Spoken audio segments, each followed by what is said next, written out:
हमारे वेद जो कहते हैं, वेद का अनुसरण करना ही धर्म है और वेद की अवहेलना करके मनमाना आचरण करना ही अधर्म है। इसलिए जो वेद कहते हैं उस पे चलो ना। क्या मुसलमानों ने अपना दूसरा खुदा लॉन्च किया? बोलो।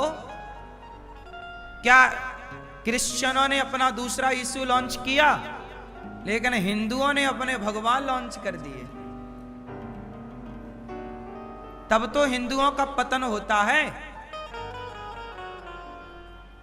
हमारे हिंदुओं में जिसे जो अच्छा लगता है वो करता है। सुनो, तुम्हारे अच्छे लगने से मतलब नहीं है। जो गीता कहती है, जो वेद कहते हैं वो करना चाहिए, मनमाना आचरण नहीं। मुसलमान वही करता है जो कुरान कहती है। कुछ काम ऐसे हैं कि जो मनमाना वो भी करते होंगे, लेकिन उन्होंने अपना खुदा तो एक ही रखा है। बोलो हाँ। हमारे यहां भी ईश्वर एक है, लेकिन ईश्वर एक होने पर भी हम लोगों ने उस एक की सत्ता को समझने में बड़ी गलती कर दी।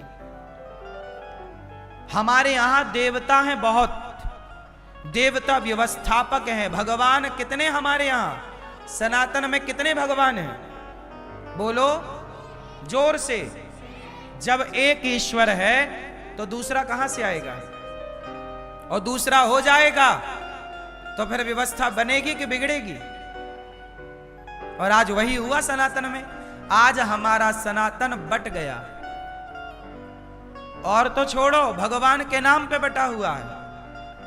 और ये सारा बंटवारा केवल इसलिए है कि अज्ञान है। उस अज्ञान को मिटाए कौन? कोई मिटाना ही नहीं चाहता। बोलो हाँ। सबका अपना अपना मत है। हम कहते हैं हमारा मत ना सुनो, गीता का मत सुनो भैया। सनातन का मूल ग्रंथ भगवत गीता। हम हिंदुओं का मूल ग्रंथ क्या है? भगवत गीता। हमारा सनातन का मूल ग्रंथ वेद। हमारी मत सुनो, वेद की सुनो। गीता क्या कहती है? गीता कहती है कि कृष्ण भगवान है, कृष्णस्तु भगवान स्वयं। गीता कहती है। जब गीता कहती है कि कृष्ण भगवान है, तो तुम फिर और दूसरे भगवान काहे लॉन्च कर रहे हो भाई? और हिंदू जानता समझता नहीं, उसे बेचारे को जैसा जिसने कहा बाबा जी को मानना स्टार्ट कर दिया। आज बहुत सारे मंदिर ऐसे हैं जहां राम जी नीचे बैठे हैं, शंकर जी नीचे बैठे हैं, कृष्ण जी नीचे हैं, साईं बाबा की प्रतिमा ऊपर रखी है। ये सनातन में भगवान का ये सम्मान हो रहा है कि अपमान? लेकिन ये कहे कौन? किससे कहा जाए? सुने कौन? सत्य किसी को सुनना ही नहीं। भाई, एक भगवान को स्वीकार करने में दिक्कत क्या है? नारायण को हम स्वीकार करते हैं, तुम भी स्वीकार करो। राम को हम स्वीकार करते हैं, तुम भी स्वीकार करो। कृष्ण को हम स्वीकार करते हैं, तुम भी स्वीकार करो। ये थोड़ी कि तुम अपने भगवान अलग बनाओगे।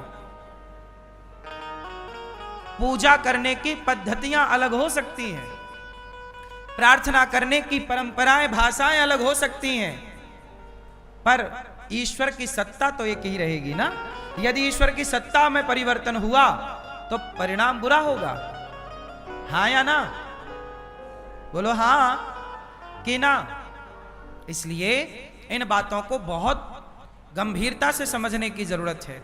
भगवान हमारे सदा एक थे, एक हैं और एक रहेंगे। आजकल हमारे हिंदुओं में बहुत लोग क्या कहते हैं? अरे मूर्ति पूजा नहीं करनी चाहिए। अब देखो, हैं हिंदू पर मूर्ति पूजा का विरोध करते। चलो, आप विरोध करते हो, किस आधार पर करते हो? एक बात बताओ, ईश्वर को निराकार भी कहते हैं। हम ये नहीं कहते कि ईश्वर निराकार नहीं है, ईश्वर निराकार है। पर जो परमात्मा निराकार है, एक बात बताओ, ईश्वर साकार है कि निराकार है? पहले आप बताओ, फिर हम बताते हैं। ईश्वर के आप कौन से भगवान की पूजा करते हो, निराकार या साकार? जोर से बोलो, बोलो। किसकी पूजा करते हो? बोलो। कुछ लोग हमारे सनातन में निराकार के पुजारी हैं, बोले हम निराकार की पूजा करते हैं। चलो, निराकार की पूजा करना गलत नहीं है, सनातन दोनों आज्ञा देता है, सगुण ही अगुण ही नहीं कछु भेदा। साकार और निराकार में कोई अंतर नहीं है, पर इसे समझना पड़ता है। हमारा भगवान इतना पावरफुल है कि वो संसार बना देता है चुटकी में। अब सोचो कि जो परमात्मा संसार को बना सकता है, क्या वो भगवान स्वयं को निराकार से साकार में लाकर खड़ा नहीं कर सकता? यदि आप कहते हो कि ईश्वर साकार नहीं है, इसका मतलब यह हुआ कि तुम्हारा भगवान पूर्ण पावरफुल नहीं है। भाई, हम जिस परमात्मा की पूजा करते हैं वो इतना पावरफुल है कि वो जब चाहे साकार हो जाए, वो जब चाहे निराकार, वो जब चाहे बड़ा हो जाए, जब चाहे। हनुमान जी लंका गए तो क्या बन के गए? बोलो बोलो। छोटे अति लघु रूप पवन सुत लीन्हा। हनुमान जी लंका गए तो क्या बनकर गए? छोटे। तो सीता मैया बोली कि क्या तुम जैसे छोटे छोटे बंदर हैं लंका राम की सेना में? तब तो रावण को जीतना बड़ा कठिन होगा। तब सीता मैया को हनुमान जी ने कहा, माता मैं छोटा बना हूं आपके सामने, आप आज्ञा करो मैं बड़ा बन के दिखाता हूं। तो हनुमान जी तुरंत क्या हुआ? भयं पर्वताकार शरीरा। हनुमान जी क्या हो गए? पर्वत की बड़े। ऐसा सीता मैया ऐसे देख रहे, अरे बेटा तुम बहुत बड़े, छोटे हो जाओ। अब हमारे हनुमान जी में इतनी सामर्थ्य है कि वो छोटे हो जाएं या हाँ, चाहे वो शरीर से रहें या अदृश्य हो जाएं, वो लिक्विड फॉर्म में आ जाएं, पानी बन जाएं। बोलो हाँ। भाई, हमारा परमात्मा तो पावरफुल है ना, वो चाहे लिक्विड फॉर्म में आ जाए, पानी बन जाए, वो चाहे बर्फ बन जाए, वो चाहे आग बन जाए, वो चाहे पेड़ पौधा बन जाए। इसलिए ना हमारे यहाँ कण कण में ईश्वर को माना जाता है। क्यों? क्योंकि हमारा परमात्मा सब कुछ बनने की सामर्थ्य रखता है, इसलिए हम कण कण में उस ईश्वर को देखते हैं। यही सनातन है। ये सनातन की गहराइयों को जानना पड़ेगा आप लोग। ये आपकी जानकारी के लिए मैं सब बातें बोल रहा हूं कि तुम्हारा जो भगवान है केवल मूर्ति तक सीमित नहीं है या निराकार तक सीमित नहीं है, वो परमात्मा हर जगह मौजूद है।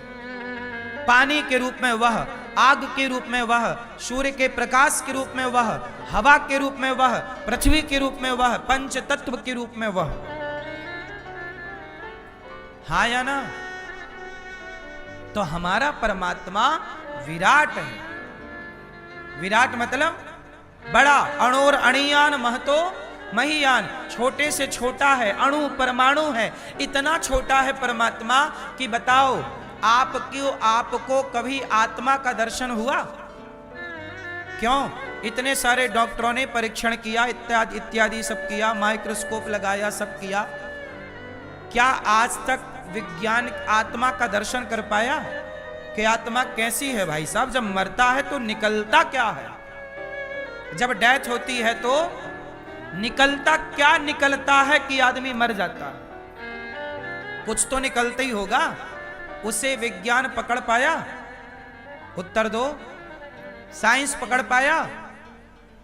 सोचिए, वो आत्मा इतनी बारीक है कि उसे आज का 21वीं सदी का विज्ञान नहीं पकड़ पाया। सोचिए, आत्मा इतनी बारीक है तो आत्मा को परमात्मा, आत्मा रूपी आत्मा को बनाने वाला परमात्मा खुद कितना बारीक होगा।